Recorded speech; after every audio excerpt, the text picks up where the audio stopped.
क्या आप काम करते हैं और किस तरह ये वाक़या आपके साथ पेश आया? जी, मैं कोयले का ताजिर हूँ और इसी इलाके में मेरी रिहाइश है। 29 नवंबर बुध के दिन शाम तकरीबन 4 बजे के करीब मेरे एक दोस्त हैं, मैं उनके पास चाय पीने के लिए गया उनके ऑफ़िस में। तो वहाँ मैं तकरीबन 15 से 20 मिनट बैठा, सिद्रा सिटी में उनका ऑफ़िस है। तो जैसे ही मैं चाय पी के निकला हूँ तो शहबाज पंप है गुलशन हदीद के एंड पे, उसके बिल्कुल मुकाबिल जो है मच्छी मार्केट है। वहाँ पे एक स्पीड में सिविक कार आई, उसने मुझे बिल्कुल ओवरटेक करके बिल्कुल जाम करके रोड पे साइड से गाड़ी उतार दी। और जैसे ही वो उतरे मेरे पास आए तो मैंने उनको देख के यही लगा कि शायद ये डकैत हैं। तो मेरे पास अपना जो लाइसेंस याफ्ता पिस्टल था वो मैंने डैशबोर्ड में से निकाला। इतने में उन्होंने वो फ़ौरन ही कार्रवाई करते हुए मुझसे मेरा पिस्टल छीना और अपना पिस्टल मुझे लगा के कहा कि भाई हम जो है एजेंसी के बंदे हैं, तो आपके लिए यही बेहतर होगा कि आप यहाँ कोई शोर शराबा ना करें और हमारे साथ ताउन करें। हम कुछ इन्वेस्टिगेशन करेंगे, कुछ इंक्वायरीज़ हैं, उसके बाद आपको छोड़ देंगे। बेहतर यही आप हमारे साथ बैठें। तो एजेंसियों का नाम सुनते ही मैंने कहा बेहतर यही है कि बैठ जाना चाहिए। कोई इसमें ऐसे मसले वाली कोई बुराई नहीं है कि जब ये एक मोतबर इदारे का नाम ले रहे हैं तो बेहतर यही है कि यहाँ बैठ जाऊँ मैं इनके साथ। तो जैसे ही मैं गाड़ी में बैठा हूँ उन्होंने मुझे एक तो काली पट्टी बांध दी, हाथ मेरे बांध दिए और वहाँ से रवाना हो गए। तकरीबन 2-2.5 घंटे वो गाड़ी ड्राइव करते रहे। उसके बाद वो मुझे एक नामालूम जगह पे ले गए जहाँ बिल्कुल अंधेरा, एक तो वैसे ही पट्टियाँ बंधी थी, कुछ वैसे भी सराउंडिंग से लग रहा था कि बिल्कुल अंधेरा है। उसके बाद उन्होंने वहाँ मुझ पर तशद्दुद किया। तशद्दुद करने के बाद उन्होंने मुझसे वहाँ तावान का मुतालबा किया।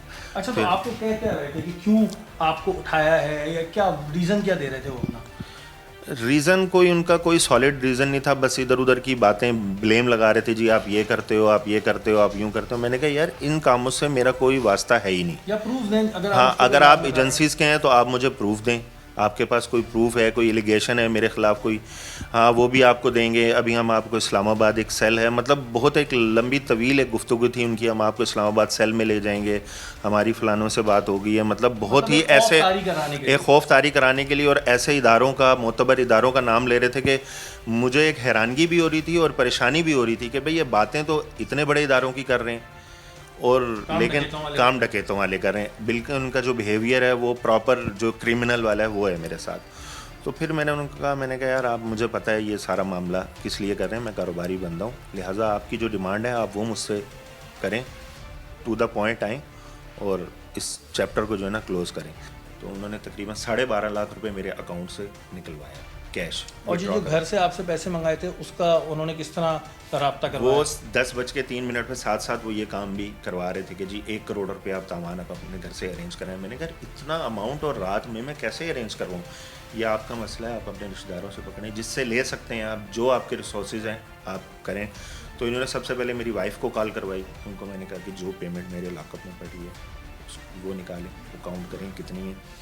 फिर मेरे ब्रदर इन लॉ, उनको मैंने कॉल की, जिनको मैंने इनके सामने अपना फ्रेंड शो किया था, उनको कॉल की। मैंने कहा जितनी पेमेंट आपके पास अरेंज हो सकती है ना अरेंज करें, मेरी आप फ़िक्र छोड़ दें, मैं खैरियत से हूँ, लेकिन बस आप पेमेंट करें। अगर मुझे आप चाहते हैं कि मैं कल का दिन आपके साथ गुजारूँ तो खुदारा आप पेमेंट का अरेंजमेंट करें। उसके बाद मैंने अपने मैनेजर को कॉल की कि आपके पास जितनी पेमेंट का अरेंजमेंट हो रहा है, जो हमारे वेंडर हैं उनसे जो जो अरेंजमेंट हो रहा है वो आप घर पे पहुँचाएँ ताकि इस मामले को जो है वाइंड अप करें। तो 2:03 पे इन्होंने आखिरी मेरे मैसेज मेरे ब्रदर इन लॉ को करवाए हैं कि जी अब जो है मेरा आपसे रब्ता नहीं होगा, ये नंबर है, अगर आपने कांटेक्ट करना है जो पेमेंट का अरेंज हो जाए तो आपने इस नंबर पे रब्ता करना है। उसके बाद जो है फिर वो उन्होंने मेरे ब्रदर इन लॉ से कोऑर्डिनेशन की कि भाई कहाँ आना है, कैसे आना है। जो मैं सुनता रहा हूँ मुझे यही पता लगा कि मैकडोनल्ड का पहले एड्रेस दिया गया मलिर कैंट वाले, उसके बाद हाईवे पे बुलाया गया, फिर वहाँ जो है पेमेंट रिसीव करके इन्होंने मुझे वहाँ गाड़ी से उतार दिया। अच्छा एहतियाम साहब, ये जो गुलाम मुस्तफ़ा था जो टच दे रहा था, इससे कभी आप मिले हैं, कभी कोई ताल्लुक़ रहा है इससे? जी, ये मेरे इलाके का है और काफ़ी अरसे से मेरा साथ ताल्लुक़ है, तकरीबन आप समझ लें 10-12 साल से भी ज़्यादा पुराना ताल्लुक़ है।